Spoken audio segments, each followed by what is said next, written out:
Hello friends, welcome back to this channel. दोस्तों, इस video में हम बात करेंगे इंडियन ऑयल कॉरपोरेशन के लिए एक बहुत ही बड़ी इम्पॉर्टेंट अपडेट है। उससे पहले आप लोगों से रिक्वेस्ट करना चाहूँगा, अगर आप चैनल को फर्स्ट टाइम देख रहे हैं प्लीज़ सब्सक्राइब करके बेल आइकन को हिट कर लीजिए ताकि आपको आने वाले समय में किसी भी वीडियो की नोटिफिकेशन मिस ना हो। और डीमैट या ट्रेडिंग अकाउंट अगर आपको ओपन कराना है, डिस्क्रिप्शन बॉक्स में लिंक देख सकते हैं। दोस्तों, Indian oil corporation last trading session में अगर आपने देखा हो तो 120 के ऊपर ओपन हुआ, 120.80 पे, 118.20 का लो और 121.05 का हाई भी बनाया। 1,10,01,228 टोटल वॉल्यूम जनरेट हुआ। 119 के ऊपर सेटल हुआ जहां पे मार्केट कैप 1,12,028 करोड़ रुपए है। दोस्तों, बाकी बाद में डिस्कस करेंगे। एक बहुत ही बड़ी खबर है कि इंडियन ऑयल कॉरपोरेशन जो है रशियन यूरल्स क्रूड ऑयल को 3 मिलियन बैरल्स डिस्काउंटेड रेट पे ख़रीद लिया है मई के महीने की डिलीवरी के लिए। यानी आप देखिए यहाँ पे तो रशिया का जो क्रूड ऑयल है वो बहुत ही हैवी डिस्काउंट रेट पे मिल रहा है और इस अपॉर्चुनिटी को इंडियन ऑयल कॉरपोरेशन किसी भी तरीके से लूज़ नहीं करना चाहता है। लेकिन यहाँ पे यूएस और यूरोपियन मार्केट में कुछ लोगों को इस बात को लेके बहुत ज़्यादा टेंशन हो रही है कि इंडिया ने ये कदम क्यों उठा लिया। जैसा कि आपको पता है कि नाटो अलायंस या फिर जितने यूरोपियन यूनियंस के पार्ट हैं, जो countries, even USA United States of America, इन सभी ने जो है बहुत हैवी सैंक्शंस लगा रखा है चाइना रशिया के ऊपर। और इस केस में इंडिया से लोगों को उम्मीद थी कि ये बहुत सारे जो प्रोडक्ट्स रशिया से मंगाता है उसको बैन करेगा ताकि रशिया चारों तरफ से प्रेशर में आकर के यूक्रेन के ऊपर जो अत्याचार कर रहा है वो बंद कर दे।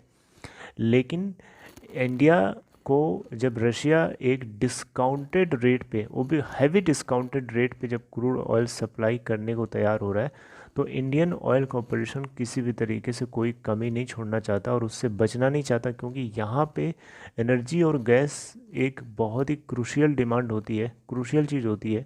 और दूर की इंडिया की बात छोड़िए, जो यूरोपियन कंट्रीज़ हैं, जो नाटो अलायंस है, जो उसके बड़े बड़े देश हैं जैसे कि जर्मनी है, फ्रांस है, ये सारे कंट्रीज़, इटली है, ये सारी countries already billions of dollar daily की डेली पे कर रही हैं रशिया को गैस और ऑयल के लिए। क्योंकि रशिया अगर गैस सप्लाई बंद कर दे, ऑयल सप्लाई बंद कर दे इन कंट्रीज़ को, तो उनका जीना मुश्किल हो जाएगा। तो वो तो अपने सर्वाइवल के लिए पे कर रहे हैं, तो क्या इंडिया अपने सर्वाइवल के लिए तेल नहीं खरीद सकता? क्या इंडिया कहा कि नहीं अपने सर्वाइवल के लिए तेल खरीदने के लिए? क्योंकि देखिए, भारत का स्टैंड यहाँ पे सीधा सीधा क्लियर है। भारत कतई नहीं चाहता कि यूक्रेन के ऊपर जो अत्याचार हो रहा है रशिया के द्वारा वो कंटिन्यू हो रहा है, एस्केलेट हो। भारत बिल्कुल नहीं चाहता। भारत चाहता है कि वो शांति से डेलीगेशंस के थ्रू उसको सॉर्ट आउट कर लिया जाए। लेकिन बीच में जब यहाँ पे रशिया से क्रूड ऑयल को ख़रीदने की बात है, तो अगर हैवी डिस्काउंटेड रेट पर मिल रहा है तो इंडियन ऑयल कॉरपोरेशन उसको कोई भी कसर छोड़ना नहीं चाहता।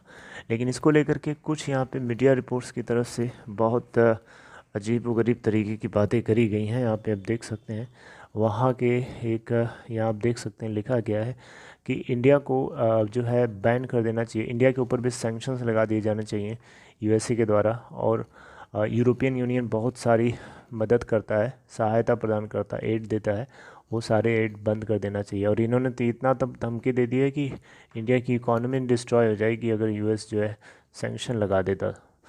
तो इस तरीके से घुमा फिरा के इंडिया को जो है इस सैंक्शंस के घेरे में लाने की कोशिश करी जा रही है। हालांकि इंडियन ऑयल कॉरपोरेशन लिमिटेड ने जो ये डील करी है, इस डील को करने के अलावा अगर वो अपने ही लोगों को झांक के देखें, यूरोपियन यूनियंस को झांक करके देखें, तो बहुत से ऐसे देश हैं जो billions of dollar every day पे कर रहे हैं, उनके ऊपर सवाल नहीं उठता। तो जो भी है दोस्तों, यहाँ पे काफ़ी हैवी डिस्काउंट रेट पे इनको ऑयल मिल रहा है और इन्होंने उसका पूरा फ़ायदा उठाया है। जैसा कि आपको पता है कि रशिया किसी भी तरीके से कॉम्प्रोमाइज़ नहीं करना चाहता। देखिए, उसकी भी गलती नहीं है, उसको भी अपने सिक्योरिटी को लेकर के कॉम्प्रोमाइज़ क्यों करेगा भाई। तो एक मीडिएटर रास्ता जो है वो अपनाना चाहिए दोनों लोगों को मिल करके, और उसी के लिए जो है डेलीगेशंस चलती हैं, बातचीत होती है। और मुझे लगता है कि ज़ेलेंस्की को इस बात को समझना चाहिए, क्योंकि ज़ेलेंस्की की जो ज़िद है वो ज़िद कहीं ना कहीं यूक्रेनियंस के सोल्जर्स और वहाँ की पब्लिक्स के लिए महंगी पड़ रही है। Right, Ukraine is a sovereign country, मैं इसकी रिस्पेक्ट करता हूँ, बट इसका बिल्कुल ये मतलब नहीं है कि आप एक ही जिद पे, हर जगह एक्सेप्शन होता है, हर चीज़ में एक्सेप्शन होता है। तो उस चीज़ को ध्यान में रखते हुए एक ऐसा डील करनी चाहिए, एक ऐसी डील करनी चाहिए रशिया के साथ जो उसकी सिक्योरिटी को लेकर के डेंजर है वो भी ख़त्म हो जाए, और इनकी सोवरियनिटी के ऊपर भी किसी तरीके की आँच ना आए। मेरी बात समझ रहे हैं? तो इस तरीके की कोई बात करनी चाहिए जिससे दोनों का बेनिफिट हो म्यूचुअली, रशिया का भी और यूक्रेन का भी। राइट, तो मुझे लगता है कि इस तरीके की बात रशिया को भी करनी चाहिए। रशिया भी इमेच्योरिटी दिखा रहा है, एक पावरफुल देश होने के नाते इतनी गंदी हरकत कर रहा है रशिया का प्रेसिडेंट, ये बिल्कुल भी एक्सेप्टेबल नहीं है। रशिया के प्रेसिडेंट को बात करनी चाहिए, आक्रामक होकर के तुरंत अटैक नहीं करना चाहिए किसी भी देश के ऊपर। उससे बहुत से लोगों का नुकसान होता है, लाइफ्स नुकसान होती है, लोगों की ज़िंदगियां जाती हैं, लोगों के घर तबाह होते हैं, और ख़ुद भी तबाह होता है जो देश दूसरे के ऊपर अटैक करता है।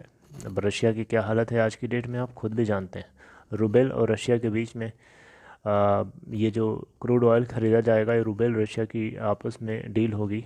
यहाँ पे डॉलर का कोई काम नहीं है, क्योंकि डॉलर आपको ऑलरेडी पता है रशिया के ऊपर हर तरीके से सैंक्शंस लगाए जा चुके हैं। तो रुपीस और रूबेल के बीच में ये डील होगी जिससे क्रूड ऑयल ख़रीदा जाने वाला है रशिया से, काफ़ी डिस्काउंटेड रेट पे है।